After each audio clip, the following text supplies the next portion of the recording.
everybody, it's your boy Nerdicane. I am back at it again. Things have kind of stabilized in what I do in the daytime, but I'm here with Nerdicane Jr. So you might hear her in the background a little bit. Let's get to it. I just watched the first episode of Masters of the Universe Revelations. Okay, Clownfish TV was right. All the leaks were right. This is the Teela show, and I'll get to that a bit. That's not the egregious thing. That is sort of what happens in 2021. We kind of expect it. It's very common of Hollywood to do that nowadays. The egregious part comes from Kevin Smith. Exactly, I know. It's not a good name. We don't say that name right now. The thing about Kevin Smith made his career. He made his name in the industry about being the rebel. There was a time in the mid-90s where Hollywood, this guy came out of, Red Bank, New Jersey, and Hollywood had to adapt to him. I've often said a lot of times that Whedon Speak is just a version of, Whedon Speak is a more acceptable version of the dialogue in a Kevin Smith movie.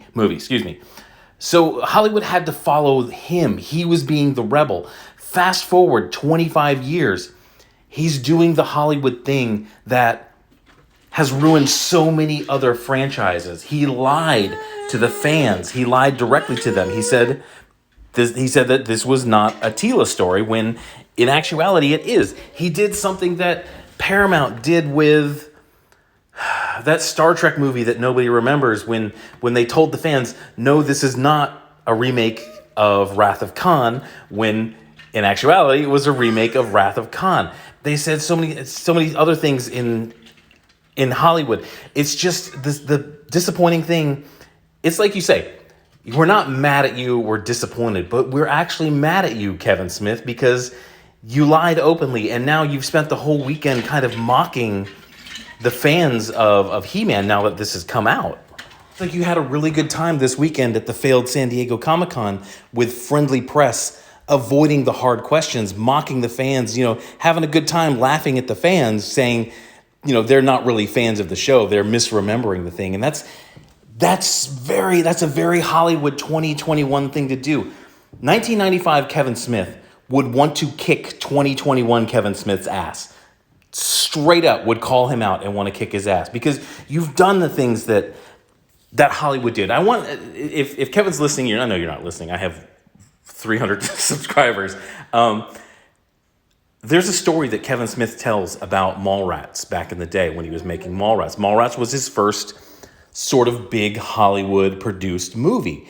It came after Clerks. So there was a lot of studio meddling in Mallrats. They wanted to do that, and Kevin Smith at the time was being resistant to that because that's who he was at the time. Think about this. There was a moment, and Kevin Smith tells the story in one of the director's commentary on Mallrats, where these Hollywood types, these Hollywood agents or producers came in and they wanted to replace Jason Mewes with Seth Green. Think about that. The change from Seth Green from Jason Mewes. Think about how different the trajectory of Jay and Silent Bob would be from there. It would no longer be, it wouldn't be Jason Mewes. You wouldn't get that personality. You wouldn't get that energy. It would be sort of the false Hollywood. And that's what's happened in this situation. Is Kevin Smith has become those enemies on the outside who are pushing in the direction of something more corporate. He even says it this weekend.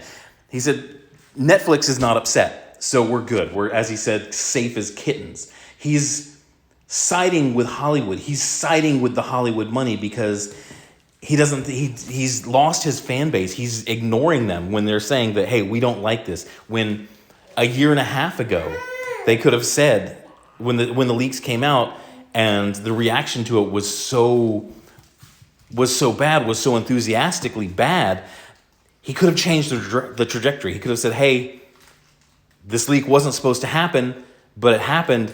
And now we're getting direct feedback from the fans, from the old school fans, that they don't like the idea of a very Teela-centric show. He could have either said, okay, he could have been honest, as He-Man has said in so many of his PSAs. He could have said, yes, we're going in a different direction. Trust us, please come with us. That probably would have smoothed the fan base over. Or the other way, he could have changed the trajectory and said, okay, yes, we need to keep He-Man in this because He-Man is the reason Masters of the Universe is being made.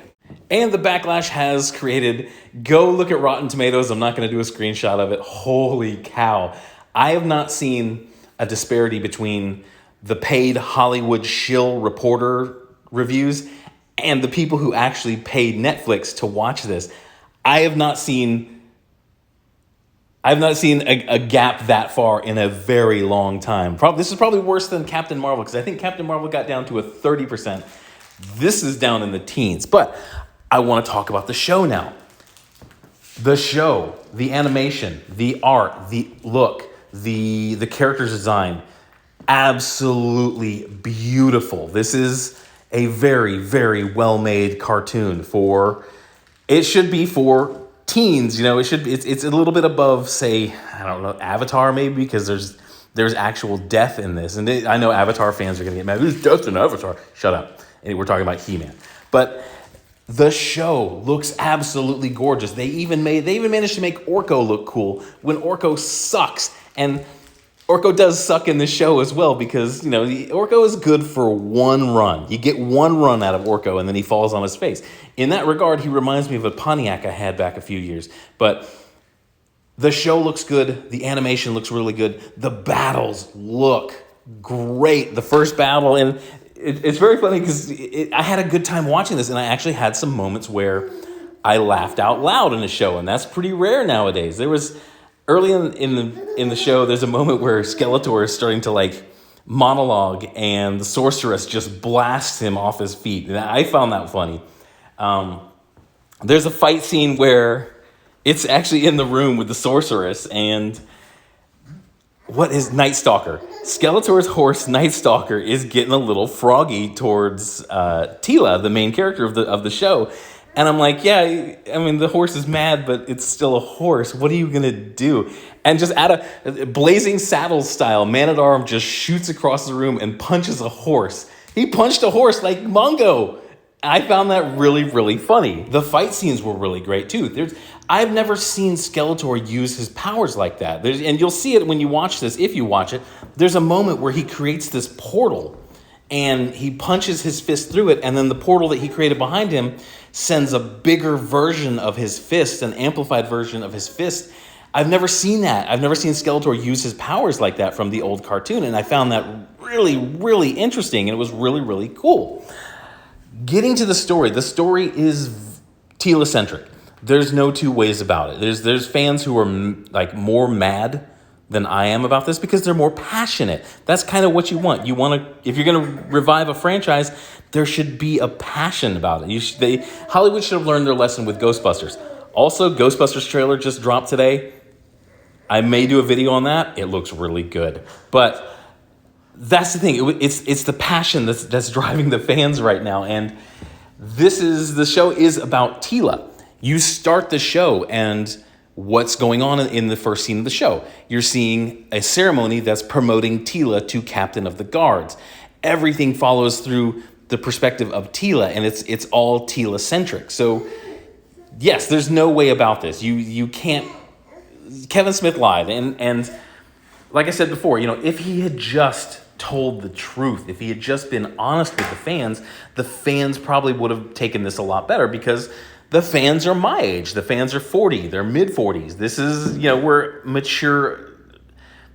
mature consumers of entertainment. We can deal with that. But when you lie, we lose a lot of trust in you. So all the emotional weight is on Teela. This is definitely the Teela show. There's even a scene early in the thing where she's being, I guess, coronated or promoted in the ceremony to Man-at-Arms, where Adam says, oh, look, Man-at-Arms is beaming with pride. And then Randor is just like, yeah, I hope to be as proud of. Exactly. That's Nerdicane Jr. putting her 2 cents in. But there's a moment where King Randor is like, yeah, I hope I'm proud of you like that someday. I was just like, he might as well just said, God, I wish that woman was you, Adam. I'm like, holy cow, pump the brakes, Randor. I found that really funny. But even even at the end when there's the big emotional blow up and that's Tila centric. It's Tila who's been slighted. It's Tila who's been lied to. Not we're mourning He-Man being dead and things have gone wrong and we got to address that right now. It's I'm mad. I'm mad because you all kept a secret from me. It's like Tila was the second to last person in Eternia to find out that Adam was He-Man, and Randor was the last person. So that's probably why they're mad, which makes it really... I don't understand.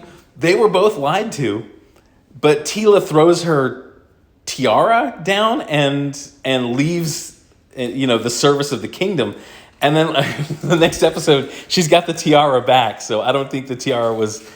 Is it just like a hair beret that she threw down? I don't know. Was that a sign of rank or something? I don't know what that was. But yeah, the leaks were right. There is a good show here. There's a really good show. I want to address another thing. Tila's not a lesbian. No. If you ask me, Tila has a thing for He-Man. That's what makes the whole being lied to, even by He-Man, even by Adam himself. I think that's what makes it even worse for her. That's why she has a big emotional blow up. But there is a good show here. There could be a good show here. They just let the writing, they let 2021 get in the way of it. So I'm going to do some more. I'm going to watch some more episodes. I may do all 5 since it's pretty easy to do 5. There's another problem with this too is the fans hate this. They hate this first 5 episodes where Kevin Smith spent some time this weekend at Comic-Con, San Diego Comic-Con, saying, oh, wait till episode 7. Well, episode 7 is 6 months away. So you could have, if you knew this was coming, and you did know this was coming because this was the backlash, this was the emotional reverberation from the fans that you were getting online. You knew this was coming. Why didn't you get out ahead of it? Because as you say, you're trying to make Netflix happy. You don't care if the fans are happy or not. But that's all I got for this one. You guys go have a good day, and talk to you soon. Bye.